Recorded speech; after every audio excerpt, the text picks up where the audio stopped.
Ever found yourself staring at the ceiling at 3 a.m., replaying a conversation from 3 days ago, dissecting every word like it's a crime scene? Did they mean that? Was I too awkward? What if I said this instead? And just like that, your brain turned a simple chat into a full-blown epic saga. If this sounds familiar, welcome to the club of overthinkers. You're not alone, and here's the beautiful truth. You're not broken. You're wired for depth in a world that schemes the surface. Today, we're diving deep into the psychology of overthinkers, why your mind does this, the hidden gifts it brings, and how to turn that mental marathon into your greatest strength. Let's unpack this together.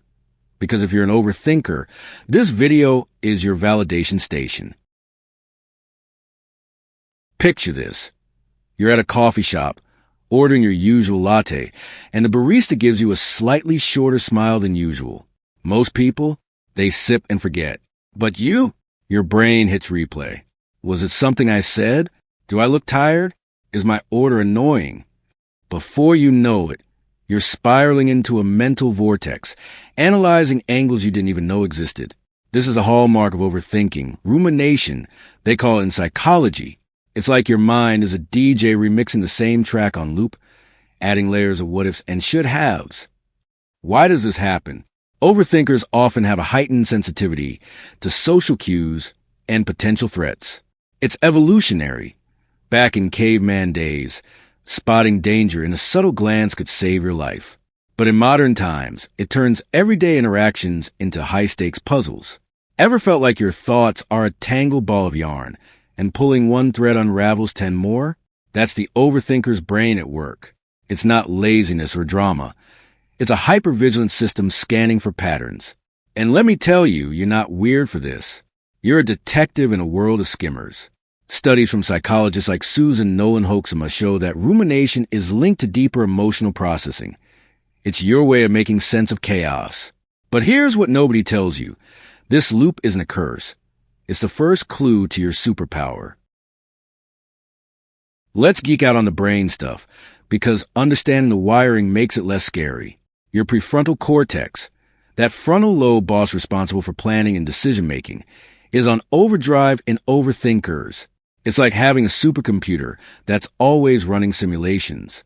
Neuroscientists point to the default mode network, DMN, this brain highway that lights up when you're daydreaming or reflecting. In overthinkers, the DMN doesn't quiet down easily. It keeps chugging, connecting dots from past to future. Add in dopamine, the reward chemical. For most, a quick decision feels good, a hit of done. But for you, the thrill comes from thorough analysis, that aha moment after weighing every option. It's why overthinkers excel in creative fields. Your brain's like a jazz improv session, riffing on ideas endlessly. But wait, there's more. Sensory processing sensitivity, SBS, a trait identified by Dr. Lane Aron, affects about 20% of people. If you're an overthinker, you might score high here. Your nervous system processes stimuli more deeply, turning a casual comment into an emotional echo chamber. Contrast this with extroverts or low SBS folks. Their brains filter out noise faster, like a spam folder on steroids. Yours? It archives everything. Think of it as your mind's library, vast, detailed, but sometimes overwhelming. Historical context? Philosophers like Socrates were classic overthinkers, questioning everything to unearth wisdom. You're in good company. And empathetically speaking, if your brain feels like a storm-tossed sea, know this. It's not defective. It's evolved for nuance in a black and white world. Okay, let's bring this home with some real-life snapshots. Imagine Sarah, a graphic designer I know, total overthinker. She gets a vague email from her boss. Let's chat about your project. Boom, her mind races. Am I fired? Did I miss a deadline? What if it's praise? She spends the afternoon scripting responses, heart pounding. By meeting time, she's exhausted but prepared for every scenario. Sound familiar? Or take relationships. Overthinkers dissect texts like ancient scrolls. Why 3 dots? No emoji? Are they pulling away? It's not paranoia. It's your mirror neurons firing over time, those empathy cells that make you feel others' vibes intensely. In friendships, You might overthink invites. Do they really want me there, or is it pity? Leading to isolation, but also profound connections when you do show up. Daily habits? Overthinkers often procrastinate not from laziness, but from perfectionism. Starting a task means envisioning every pitfall, like mapping a minefield before stepping. Contrast with go-getters who dive in, they might finish faster, but your work has layers. Depth. Anecdote time. I once overthought a simple grocery list, debating organic versus regular for 20 minutes. Ridiculous? Maybe. But it led to a healthier meal and a mini lesson in sustainability. In career moves, overthinkers shine in strategy roles. Think chess masters versus checkers players. Society pushes just do it, but your pause is power. You're not stalling, you're strategizing. Here's the flip side. The gold beneath the grit. Overthinking is your secret weapon. You're not just thinking, you're innovating. That endless loop, it's foresight in disguise. Entrepreneurs like Elon Musk admit to overthinking. It's how they anticipate problems others miss. Your brain's hypervigilance spots risks, turning what if into what next. Creatively, magic. Writers, artists, inventors. Overthinkers birth masterpieces by exploring every angle. Metaphor alert. You're a diamond cutter, chiseling facets until it shines. Most people polish once. You go deep, revealing brilliance. In empathy, you're a lighthouse, illuminating others' blind spots.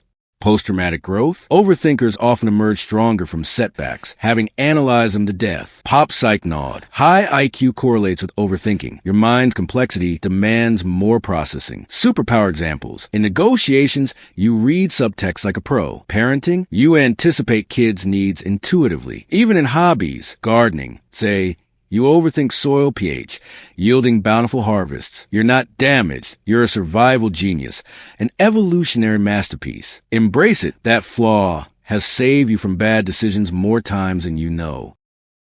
But let's be real. Overthinking has thorns. It can steal sleep, spike anxiety, fuel depression.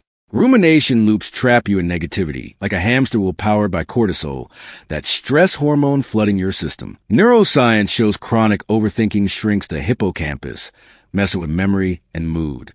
In real life, it strains relationships. Partners feel interrogated by your just checking questions.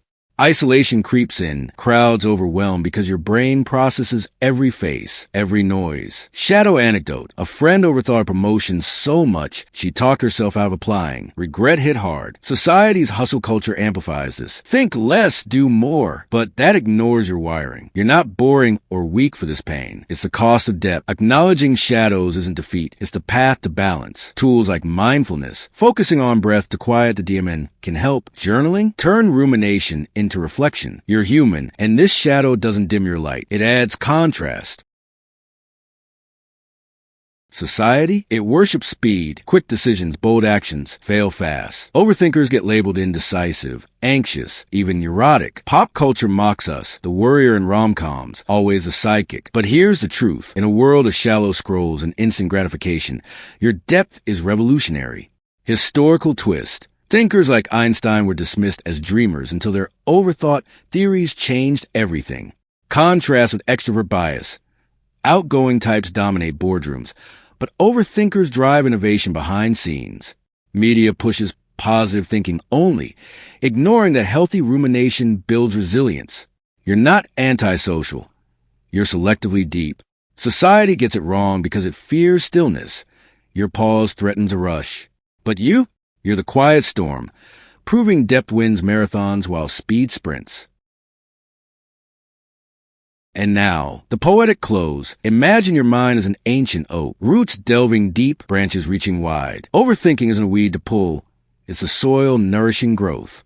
By embracing it, you transform rumination into wisdom, anxiety into intuition. You're not just surviving.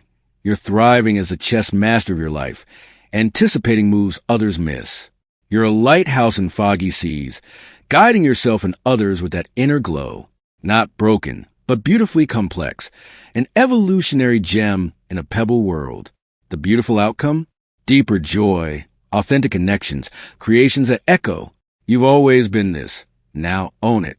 So, overthinkers, tell me in the comments, what's one what if that's looping for you right now? How has overthinking been your superpower? Hit that like if this resonated. Subscribe for more deep dives into psychology that makes you uniquely you. We drop videos every week on traits like this. And if you want exclusive scripts, early access, or community chats, join our members.